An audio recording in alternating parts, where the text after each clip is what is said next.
के वचन और निराकार की महिमा दोनों साथ, तभी इसको बोला वाणी आएगी तब तुम्हारे मुख से बाहर जब निराकार का कनेक्शन होगा।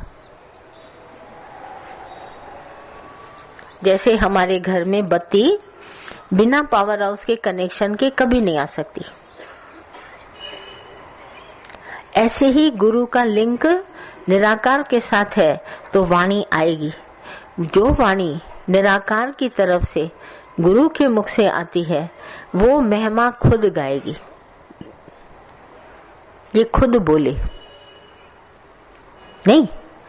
जैसे आसमान खुद बोलता है, कभी आवाज सुनो, धरती खुद बोलती है, हवा खुद बोलती है, ये खुद है।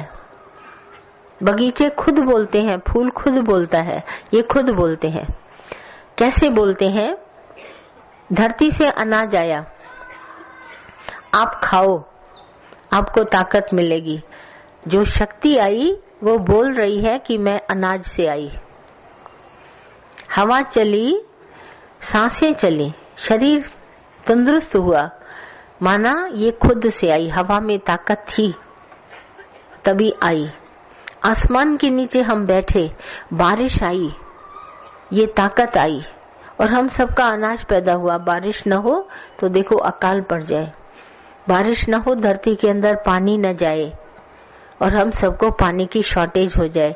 ये खुद बोलते हैं, जो खुद बोले वो महिमा है। तो जब तुम्हारे अंदर ये ज्ञान जाता है वाणी के रूप में, तो तुम महिमा गाने के बिना रह नहीं सकेगा, खुद ब खुद निकले। ये आर्टिफिशियल नहीं है कि आपने बोला आर्टिफिशियल, हम बैठे थे 4 जने बड़े गुणगान निकला, नहीं, ये तुम्हारी रोम रोम गाती है। जब तुमको, जैसे नहीं दादा बैठे रहते थे बगीचे में, कभी बोलते थे, हम लोग के बॉम्बे में बहुत छोटे छोटे फ्लैट होते थे, एक कमरे के जरा सी बालकनी का दरवाजा खोलो तो हवा आती थी और चारों तरफ बिल्डिंगें बनी हुई। तो दादा कभी कभी बगीचे में चलते थे हम लोगों के साथ। तो जब वहां हवा चलती थी तो हम सबको कहते थे, बोला लाख करोड़ रुपए भी खर्चोगे तो ऐसी हवा का मजा नहीं ले सकोगे।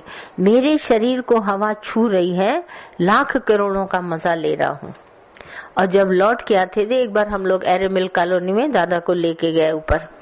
दादा वहां कुर्सी डाल के हमने दादा को बिठाया वहां पर, तो हम सब बैठ गए सत्संग करने। सत्संग करके जब उठ के घर आए तो मैं अपने घर जा रही थी, तो दादा ने मुझे बोला कि जो सत्संगी मुझे कार में लेकर यहाँ कॉलोनी, एरेमिल कॉलोनी में आया, उसको जाते जाते रास्ते से फोन कर देना। तो मैंने कहा दादा मैं क्या बोलूं उसको फोन पर? बोलना कि तुम आज गाड़ी लेके आए, मुझे यहाँ पर बिठाया, बहुत बहुत थैंक यू तुम्हारा। इसलिए थैंक यू कि मैं हवा में बैठा, मेरे शरीर का दर्द उतर गया। तो मैं दौड़ी दौड़ी जाती थी वापस घर, 8 बज जाते थे, 7 बज जाते थे। तो जब ट्रेन कैच करके जाने लगी तो मैंने पहले रास्ते में उतरते ही फोन किया उसको, भाई दादा का बहुत बहुत थैंक यू है, क्योंकि दादा ने कहा मेरे शरीर से दर्द उतर गया। फिर मैं गई घर। तो इतनी छोटी छोटी बातें निराकार से साकार। अब देखो उसका गुरु से कनेक्शन हुआ, भाई आज गुरु ने हमारे को खास थैंक यू भेजा। तो निराकार से कनेक्शन, गुरु से कनेक्शन, मेरे दिल तक बात पहुंची, मेरे को थैंक यू आया। तो सोचो दादा की कितनी बड़ी महिमा। निराकार की तरह से हवा में गए, वहां बैठे, और हम सब इस बात को ऐसे ऑर्डिनरी ले लें, कोई बात नहीं। गए हवा में बैठे, खाया और होके चले आए, फ्रेश होके चले आए। नहीं, दादा ने कहा मेरा दर्द उतरा, मैं जो कमरे में बैठे बैठे अंदर में दर्द उतरा, वहां मुझे ले चले, मैंने हवा खाई ऊपर बैठ करके इतने टीले पर, और मेरा दर्द उतरा। तो जाने से पहले उसको थैंक यू बोल के जाना। ये है निराकार की महिमा। गुरु तुम्हारी एक बात अपने पास नहीं रखेगा, एक बात नहीं रखेगा। अभी तो ये रिटर्न गिफ्ट का अभी फैशन निकला है, पर हमारे गुरु का रिटर्न गिफ्ट पहले से है। बोला तुम अगर थैंक यू मानता है तो हम भी तुम्हारा शुक्राना मानते हैं। ये है गुरु महिमा। महिमा तो जितनी तरीके से पूछो महिमा है, पर ये महिमा तब तक नहीं आएगी तुम्हारे हृदय में जब तक तुम्हारा लिंक नहीं जुड़ा होगा। गुरु का लिंक निराकार से जुड़ा है, तब ये महिमा तुम्हारे अंदर खुद निकलेगी। जैसे आप आज कहने के बगैर रह नहीं सकते, क्योंकि जरूर हमारे ज्ञान ने कहूं कहीं न कहीं दादा के ज्ञान ने आपकी बुद्धि को टर्न किया होगा, कहीं न कहीं उसके अंदर कोई बात गई होगी, नहीं तो नहीं निकले। ये खुद निकले, जो खुद निकले वही महिमा है। जो हम ऐसे ही बकते रहे, अरे ऐसा हुआ ऐसा हुआ, ज्यादा बक बक नहीं है। जैसे अभी माता ने बोला, बक्कन मेरी बात तात किनी जे तन में बुद्धियूं बुधायूं ॻाल्हियूं था वाखाणनि वात जाहिर थींदन जात रहत मारूट। वो हल है, जब वो ज्ञान तुम्हारे अंदर गया और वो खुद तुम्हारी पोजीशन बताएगी, खुद बताएगी। ये नहीं कि तुम बताओ। बोला मैं नहीं बताता, मैं महिमा नहीं गाता भगवान की, ये महिमा खुद ब खुद निकल रही है।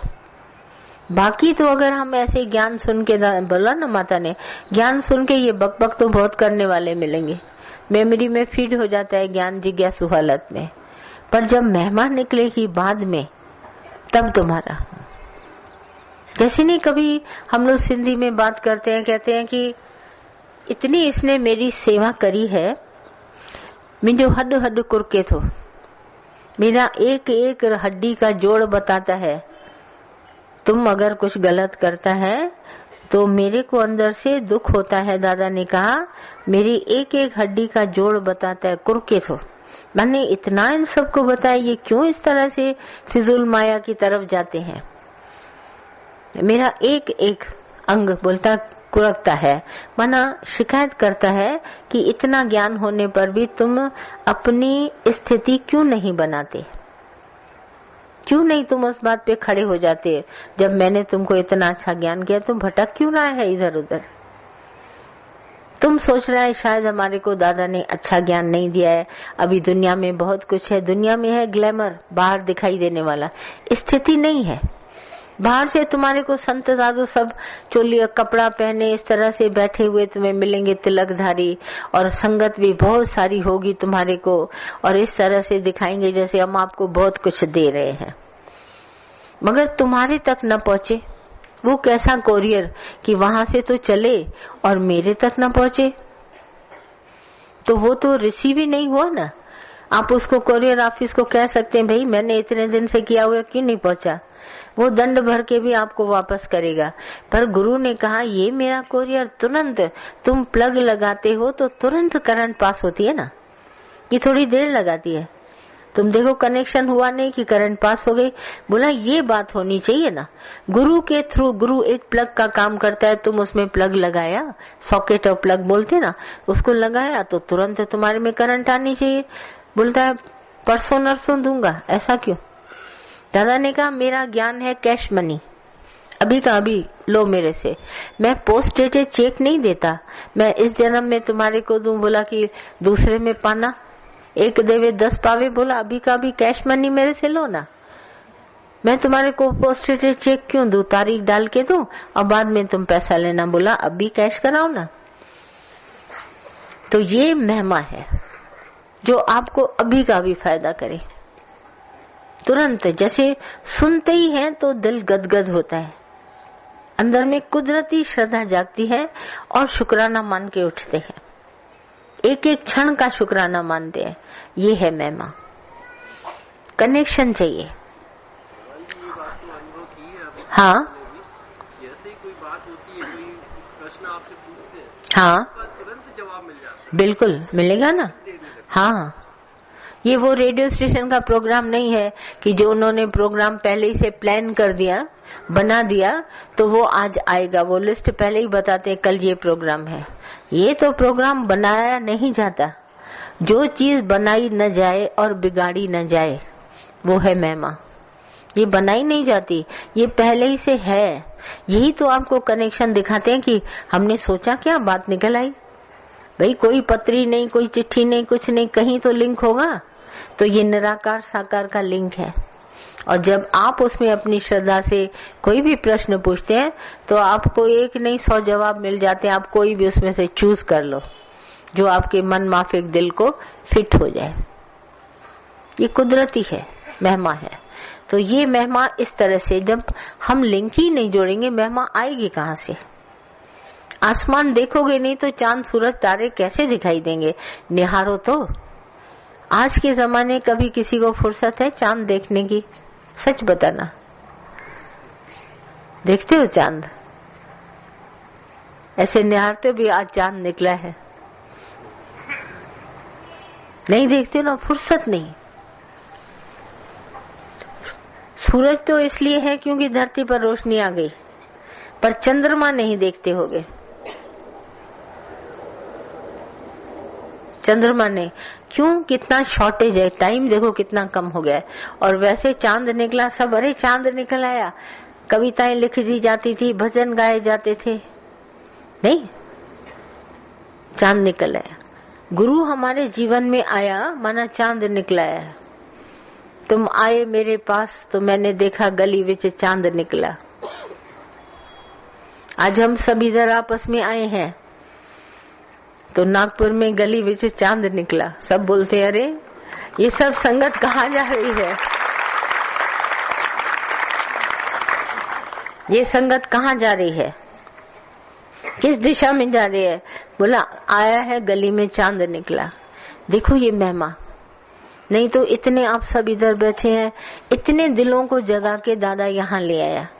एक दादा बोला था, बोलते थे हमेशा, मैं लास्ट और लेटेस्ट अवतार हूँ संसार में, मैं आया हूँ खास तुम्हारे लिए, तुम मेरे से उठ करके ले लो। और कितनी फुर्ती, दादा 4 बजे उठ के पूरे बैठ जाते थे 6 बजे सत्संग सुनाने। इसके बीच में पैदल भी करके आते थे, चाय भी पी लेते थे, और 6 बजे एक जनी आके सामने बैठती थी, सत्संग शुरू हो जाता था। ये नहीं कि हम इंतजार करें इतने सारे लोग आए तो सत्संग शुरू करें। दादा की डायरी और टेबल पर चश्मा पहने दादा बैठे रहते थे और सत्संग शुरू हो जाता था। जब तक वो नहीं कहते थे हम थक गए, ये ध्यान देना, पब्लिक कहे कि मैं थक गई, दादा तब उठते थे। मैं दादा से कहती थी, दादा ये सब सो गए हैं सुनते सुनते ज्ञान आपका, आप भी सो जाओ। तो ऐसे ही सोफा पर तकिया रख के दादा भी सो जाते थे। फिर देखे थोड़ी देर में फिर जग गए। इतनी दादा ने मेहनत करी। बोला मैं 40 साल के बाद में 40 साल में मैं गुरु के पास गया और गुरु से मैंने 9 महीना ज्ञान सुना। और 9 महीने के बाद गुरु ने मुझे बोला कि निष्काम सेवा में लग जाओ। तो जब मैं लग गया तो मुझे लगा कि मेरी इतनी जिंदगी पहले बीत चुकी है धंधे दौड़ी में, माया में, अब मेरे पास टाइम कम बचा है। तो उसने क्या किया, जितनी जिंदगी बची हुई सब ज्ञान में लगा दी। तो कोई सुनना किसी को हो ना हो पर सुना के आते थे। ये दादा का ही कहा हुआ है। बोला दुकान पे आया था एक आदमी खरीदार, उसको रुमाल चाहिए था। मैंने उसको इतनी तारीफ करी, मोजे भी पकड़ा दिए। बोला रुमाल तो तुम ले ही जाओ मगर मोजे भी पकड़ा दिए। इतनी मैं ज्ञान की तारीफ। दुकान चलाते चलाते, हीरो का व्यापार करते करते दादा ज्ञान सुनाते थे, वहीं से शुरू किया। बोला मैं टाइम नहीं वेस्ट करूंगा। एक भी दादा ने टाइम ना वेस्ट किया। कभी रात को 3 बजे जगते थे तो भी कोई बोलता था दादा क्यों जगे है? बोला अष्टकर गीता ले आओ पढ़ते हैं, नींद जब आएगी तब सो जाऊंगा, जागा हूं तो मैं पढ़ूंगा। इतनी मेहनत हम सबसे किया। तो सोचो ज्ञान की हमारे को फैलाव नहीं चाहिए पर डेप्थ चाहिए। जिस पेड़ की जड़ मजबूत होती है ना, उस पेड़ के ऊपर तो लोग पता नहीं झूले लगा के क्या क्या करते हैं। तो हमारे को ज्ञान की नींव मजबूत होनी चाहिए। हमारी नींव अगर मजबूत हो गई तो ये तो अपने आप ही बढ़ेगा। तो ये है हमारी महिमा। इस तरह से जब तक हमारा भगत, भगवान, साकार गुरु और भगवान, ये कनेक्शन तीनों जुड़े तब होगी महिमा। हम लोग छुटपन में पढ़ते थे तो ग्राफ बनाते थे, तो एक लकीर ऐसी खींचते थे कि जो 3 बिंदुओं को टच करे। तो तब नहीं समझ में आता। अब दादा ने कहा ये 3 बिंदु टच होने चाहिए। तुम्हारी भी अंदर में स्वच्छता चाहिए, गुरु की भी स्वच्छता चाहिए, और गुरु ऐसा चाहिए जो निराकार से जुड़ा हुआ हो। जैसे आप किसी से शादी के लिए जोड़ते हैं तो कहते हैं भाई इसका पिता है तो शादी है, भाई नहीं तो सोचना पड़ेगा भाई इसको माता पिता नहीं है।